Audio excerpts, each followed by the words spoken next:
Welcome to Virupakshi news channel. Reverification బాధితుడిపై దాడి.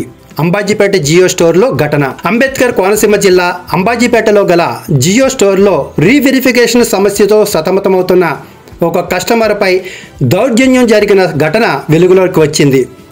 Aadhaar pan link సమయంలో పేర్లతో తేడా రావడంతో పాత ఆధార్లో ఉన్న తన షార్ట్కట్ పేరుతో పాన్ కార్డు లింకు కావటంలో మిస్ మ్యాచ్ చూపడంతో గవర్నమెంట్ ఆదేశాలను అనుసరించి ఆధార్ కార్డు పేరు పాన్ కార్డుతో సరిపోలే విధంగా అప్డేట్ చేయటం పెద్ద పొరపాటుగా మారింది. గవర్నమెంట్ ఆధార్లోని సంఖ్యలను, అందులోని ఫోటోలను ఆధార్ చిరునామాలతో సంబంధం లేకుండా కేవలం ఆధార్ కార్డులోని పేర్లకు మాత్రమే ప్రాధాన్యత ఇస్తున్న జియో కంపెనీ అప్పట్లో పాత ఆధార్ కార్డుతో రిజిస్ట్రేషన్ కాబడిన సిమ్ములను కొత్త ఆధార్ కార్డు మిస్ మ్యాచ్ పేరుతో డియాక్టివేట్ చేస్తూ ఘోర మోసానికి పాల్పడుతోంది. కొత్త ఆధార్ కార్డు పాత ఆధార్ కార్డు పేరుతో సరిపోలకపోవటం వల్ల జియో సిమ్ రీవెరిఫికేషన్లో సమస్యలు తలెత్తుతున్నాయి.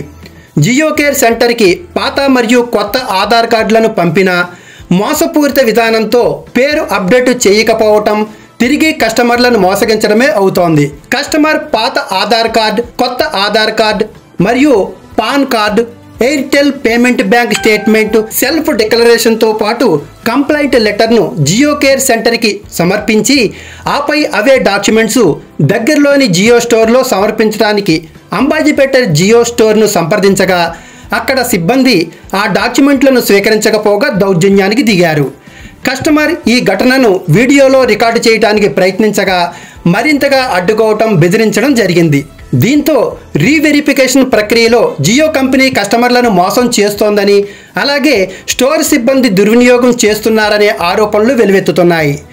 కస్టమర్ తరపున జియో కంపెనీపై తక్షణ విచారణ జరిపి రీవెరిఫికేషన్ సమస్యను పరిష్కరించాలని, అలాగే అంబాజీపేట జియో స్టోర్ సిబ్బందిపై కఠిన చర్యలు తీసుకోవాలని విజ్ఞప్తి చేస్తున్నారు.